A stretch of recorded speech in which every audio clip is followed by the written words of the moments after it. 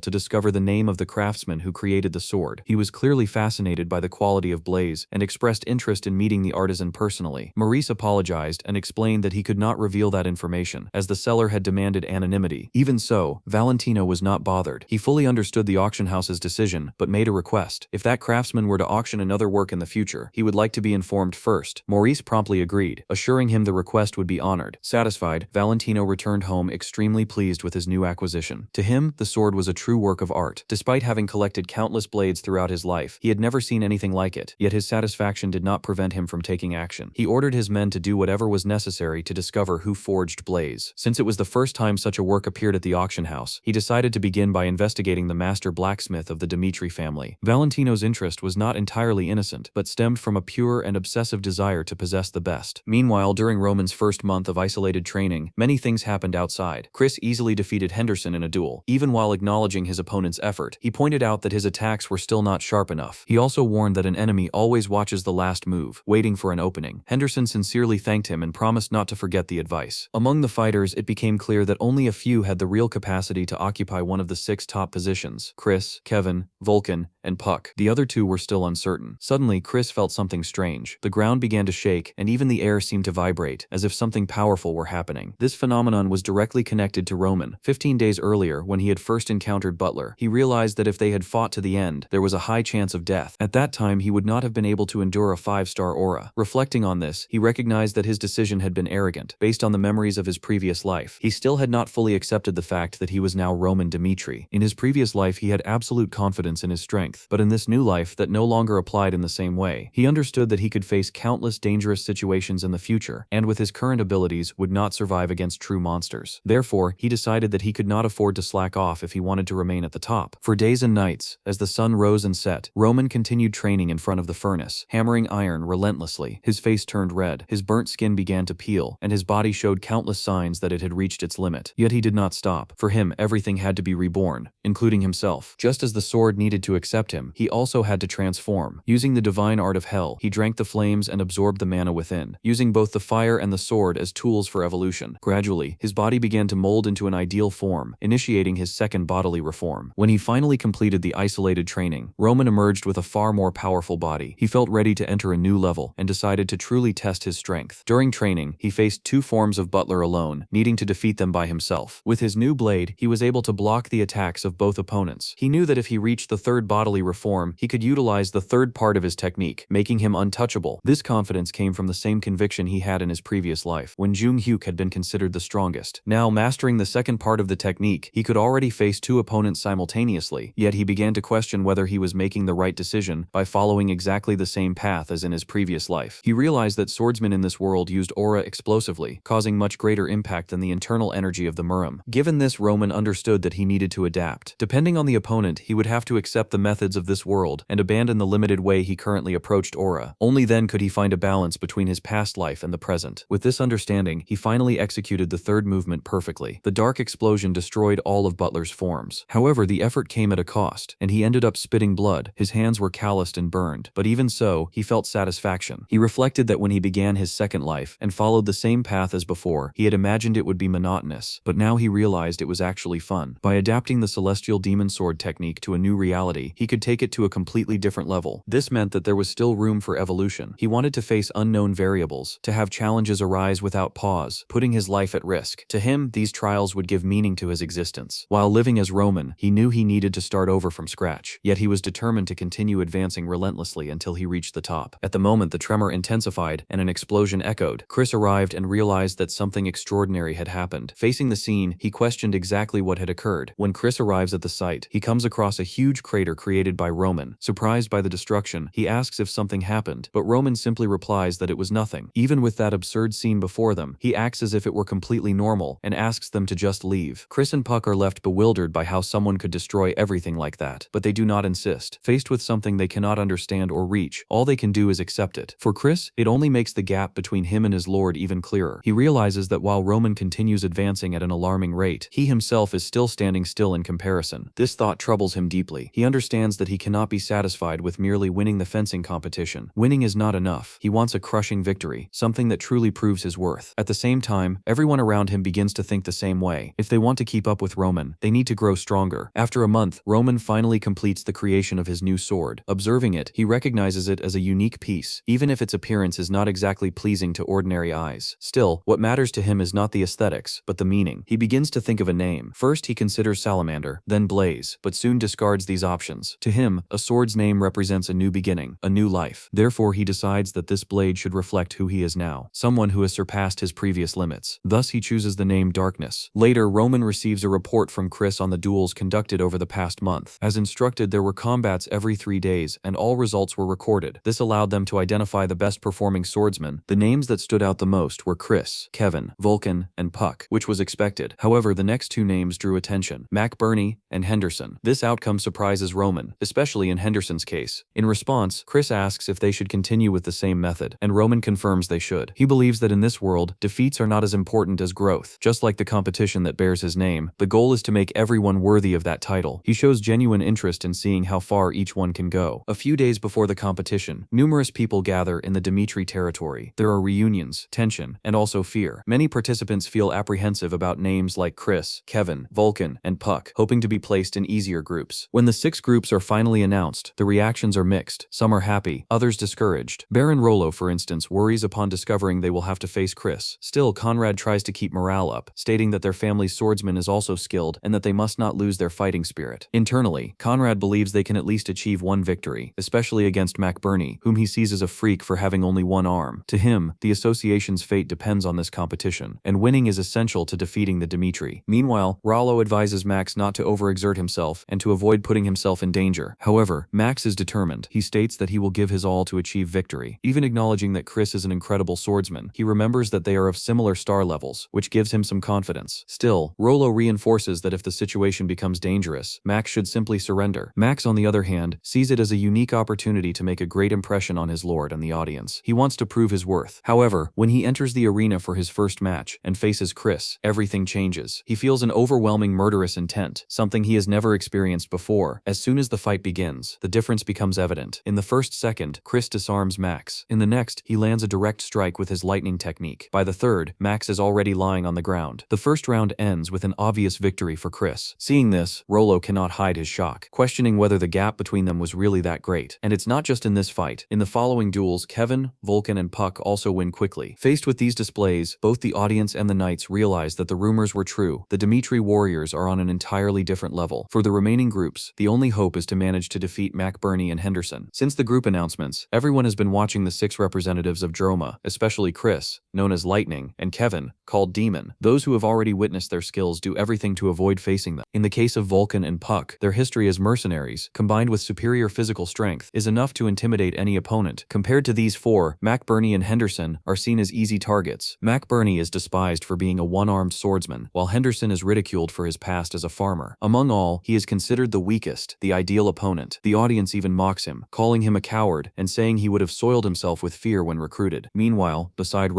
Romero wonders whether it was really necessary to create such a large-scale competition. Even if the event gives the impression of unity, it is clear that the association's nobles have no real intention of following the Dimitri. Roman explained that all of this was a necessary process. The association was confident that they could handle the Dimitri family using their own strength, and if they reached the point of realizing they couldn't even scale the Dimitri walls, then they would finally accept complete submission. With that, the northeast region would end up under his command, and the duel began. Henderson and Taylor stepped forward. Most people already thought it was decided, as it seemed impossible for Henderson to defeat Taylor. Taylor, from the Lawrence family, remarked that it had been a long time since he last saw Henderson, recalling when he still worked on the farm, holding a hoe instead of a sword. Since they already knew each other, he offered some advice, explaining that he had recently reached 2nd star aura, and that this was the last chance he would give to an acquaintance. To avoid a one-sided bloodshed, he suggested that Henderson forfeit the fight, but Henderson made it clear that his old self should be forgotten. He stated that the moment Taylor tried to hold back, he would not let the opportunity slip. Taylor just sighed, telling him not to regret it later. As soon as the duel began, Henderson advanced with his heavy sword, clashing it against Taylor's, surprising him with his strength. Without giving space, Henderson continued pressing, using the Asura sword technique. He was determined to do whatever was necessary to become worthy of serving Roman. Unlike many around him, who awakened their auras quickly, Henderson needed great effort and time just to feel the mana. He had always been behind, like a turtle, but never stopped working hard. Even though he was slow, he kept advancing on his own path, and this began to put Taylor under pressure. Realizing he couldn't lose like this, Taylor released an aura explosion that forced Henderson to retreat. He hadn't wanted to use it, but he decided to end the fight once and for all. With aura bursting around his body, he launched an attack. At that moment, Henderson remembered a conversation with Chris, who had said that when he met him, he was just a weakling, but had changed. During the past month, while others accepted their defeats, Henderson continued yearning for victory, and never gave up. His life had changed, and he had earned the right to stand beside Roman. Motivated by this, Henderson accumulated aura in his sword and used the Asura technique to counter Taylor's strike. The impact was decisive, and Taylor ended up on the ground, defeated. Henderson was the winner of the 5th group. The audience was impressed. Many even began cheering for him. They commented that he hardly seemed the same, and that his evolution was absurd. Some remembered that it had taken him over a year to feel mana, while others shouted his name. Among the nobles, doubts arose, since they had always said Henderson was the weakest. Even so, Conrad urged calm, stating that the final winner would still come from the alliance. Next to enter was Kevin, from the 2nd group. As he stepped into the arena, he thought that he had always been just 5 seconds slower than Chris, and that when asked who was Roman's sword, everyone answered Chris. Now, he wanted to prove his own worth. On the other side, Miles from the Northeast Alliance Association was nervous, as he would face someone known as Dimitri's Demon. Encouraged by the nobles, he charged at the start, trying to corner his opponent, but Kevin easily dodged all the fast attacks and countered with a direct strike to the stomach. Miles thought he only needed to land one attack to win, but ended up taking a punch to the face, facing Kevin's terrifying smile. Kevin kept pressing until he completely knocked him down, crushing his will to fight and securing victory. Even before the first match of the day, Jonathan had gathered the soldiers and explained that the competition was organized by the young Master Roman, highlighting Chris's participation, the former vice captain of the Order of Knights. He wanted everyone to watch how his senior fought and learn from him to become better knights. The soldiers immediately agreed. While watching, one of them noticed that Chris's opponents didn't even stand a chance. Jonathan also noticed how much stronger he had become. Chris, for his part, had only one thought. He was the sword representing his lord. No matter who stood on the other side, he had to completely crush his enemies so that no one would dare covet Roman's place or oppose him. In the next fight, Chris proved this once again, winning in just a few seconds with a strike as fast as lightning. Chris won another fight, but even so, he thought it was still not enough. He wanted more, always more. In the second round, he won in 5 seconds, in the third in 8, and in the fourth in 10, showing absurd improvement with each fight. Watching this, Jonathan couldn't understand when exactly Chris had become so powerful and began wondering what Roman had done with the boy. Among the spectators, many commented that it was better to give up than to enter the arena just to be humiliated. Some wondered if Farrell had any chance against him, while others already said it was impossible because Chris was on another level. Still, some joked that maybe he could last 10 seconds, while another bet on 30. When the judge called the competitors to the center of the arena, Farrell admitted to himself that he was not confident. Even so, he thought that if he could last at least a minute, it would be enough to be recognized. For him, enduring that time would finally make people notice his existence. But the moment the fight began, it was over. In the blink of an eye, Chris's lightning-fast strike pierced Farrell before he could even raise his sword. The audience couldn't understand what had happened, as the fight had practically never existed. Thus, Chris was declared the winner of the group. In total, he took only 27 seconds to win all 5 rounds, a result so absurd it threw the association into despair. In Group 1, Chris emerged victorious. In Group 2, Kevin won with his ferocity. In Groups 3 and 4, Vulcan and Puck crushed their opponents. And in Group 5, Henderson surprised everyone with an unpredictable victory. With that, the association's only remaining hope rested on Group 6, with McBurney, the one-armed knight. Conrad asked how his swordsman was feeling, and Gabriel replied that he was in excellent condition. He was the family's secret weapon, intensely trained since youth. Gabriel was a 3-star swordsman, and even with the competition's restrictions preventing the use of advanced aura forms, the gap between him and a 1-star swordsman was still immense. To Conrad, McBurney had only made it this far by luck, but that would end now. He made it clear that Gabriel should show no mercy, even if the opponent was someone with a disability. Gabriel, for his part, had no intention of losing to someone like McBurney. Upon entering the arena, he assumed that his opponent had completely lost his sense of balance after losing an arm, and could not believe that a commoner like him, who wouldn't even have had a chance to become a family knight with both arms, should be there. When the fight began, Gabriel didn't even bother using techniques. He simply advanced, pressing from the first moment, believing McBurney would dodge to the right, since with only one arm, one side of his body would be exposed. Attempting to exploit this weakness, he attacked that point directly. But what happened next completely took him by surprise. McBurney blocked the attack with an extremely flexible movement, shifting his body weight backward in an unusual way. It made no sense to Gabriel, who couldn't understand what kind of movement that was. Next, McBurney spun his body and unleashed a series of strikes with a posture completely different from normal. He moved all his other limbs with extreme flexibility, like a martial artist, perfectly compensating for the absence of an arm. He had mastered the left-handed swordsman's technique. Realizing this, Gabriel was shocked and overcome with rage, unleashed his murderous intent. That's when he understood that McBurney had not reached this point by luck, and that he hadn't lost his sense of balance. On the contrary, he was using his own imbalance as strength. While fighting, McBurney remembered Roman's words, who taught that the foundation of all sword techniques lies in balance. Even if losing an arm is fatal for a swordsman, left-handed fencing was a technique capable of transcending that limitation, transforming imbalance into an advantage through unique movements. He had dedicated himself completely to this. He thought of the creator of that technique, who also had a disability like him, and reflected on how that person, instead of giving up, found a new path that gave meaning to his own journey, showing that he was not just someone without value. With this determination, McBurney seized that hope and pressed forward. He had trained harder than anyone else, and sworn, in the name of his lord, that he would win. Advancing with his powerful technique, he believed with all his heart that his life as a swordsman was far from over. At the decisive moment, his strike not only broke Gabriel's guard, but also pierced his chest, sending him to the ground. With the victory, McBurney acknowledged that all of this had only been possible thanks to Roman Dimitri, who had given him a new chance at life, and that was why he was able to win this fight. Everyone was extremely impressed to see that Dimitri's swordsman had won in every group. The people from the association could only talk big, but in practice they couldn't keep up. Conrad thought that for sure, everything was over now. With that, the alliance's reputation was destroyed, and he wondered when the Dimitris had become so strong, going up against monsters they should never have challenged. The association members asked what they should do now, and the answer was simple. They didn't even need to ask. Now that they had been defeated, they had become their lackeys. Even the other knights were impressed by the Dimitris' rise, and one of them commented that in a family of respectable swordsmen, there is always a first swordsman, someone so powerful that his reputation spreads across the entire continent. Along with his ability to train knights and lead, Roman Dimitri advanced in rank and became a ranker through his own strength, becoming the first swordsman destined to guide the Dimitris into becoming a truly respected family of swordsmen. The path the northeastern swordsmen should follow became clear. To succeed, they needed to swear loyalty to the Dimitris. Later, Roman commented that everyone had done an excellent job. Among those who swore loyalty, there were those who needed his strength, those who respected him, and those who didn't have much of a choice. Roman doesn't like complicated human relationships. He believes the best bonds are based on what each side can offer the other. When people people want something from him, that connection remains strong even after a long time, without wavering. Everyone was chosen by Roman Dmitri, who takes into account their desire to grow stronger. He never doubted they would return victorious. As a reward, he gave each of them 10 gold coins and 3 days off, hoping they would make good use of it. Later, Lucas reported that after reviewing the Alliance Association's movements, they had given up on confronting the Dimitris and would likely not dare attack them unless an opportunity arose. Roman knew it was impossible to have complete control over the world. Even a wise ruler would always have opponents, and therefore any losses in the northeastern region would be minimized at all costs. The Northeast Association was a necessary evil, as it provoked the alliance and forced everyone to face reality. The next step would be to use power to subjugate these opponents, and Roman instructed Lucas to proceed with that plan. Meanwhile, Count Douglas, the most powerful figure in the north, questioned whether they still hadn't found those rats. A subordinate explained that they had managed to subdue the local bandits, but hadn't located the off-the-books fund. After the war with the Lawrence family, Viscount Barco had also used connections beyond the gold bank to gather as much money as possible, taking loans from Count Douglas and allies, and bringing Homeros as a trump card. But Barco ended up being defeated by Roman and died while fleeing, becoming the only person who could have recovered the missing money. Desperate, Count Douglas remembered the Barco family's secret off-the-books fund, which he had learned about during meals with Viscount Barco, and hired Black Moon to find it. However, during transport, a group of bandits stole everything. Douglas couldn't believe that mere bandits could hide so much gold, and ordered a search across the entire northeast to recover the bars, not allowing anyone else to possess them. Suddenly, another subordinate reported that Black Moon had located the gold. Upon entering, Donovan, leader of Black Moon, explained that by monitoring the black market after the theft, they discovered the culprits were not ordinary bandits, but members of the Northeast Alliance Association itself. Initially, the ambushers were bandits, but they ended up encountering Association soldiers, who defeated the bandits, took the gold, and fled. They realized the carriage belonged to Count Douglas, but still took the gold anyway. As proof, they presented one of the gold bars found on the black market, and confirmed that the dispatched servant also belonged to the Northeast Association. Donovan noted that if they hadn't uncovered it, it would have been a perfect crime, but no one would intentionally make his lord their enemy. Black Moon, once respected as an intelligence guild in the Northeast, had been absorbed by the Despicable Clan, which follows Lucas's orders, and now operates as an organization directly obeying Roman. Count Douglas decided to hire the association to eliminate those rats who dared to steal his money. When the news reached the association, they commented among themselves that Douglas truly was the beast of the North, and if their relationship with him became strained,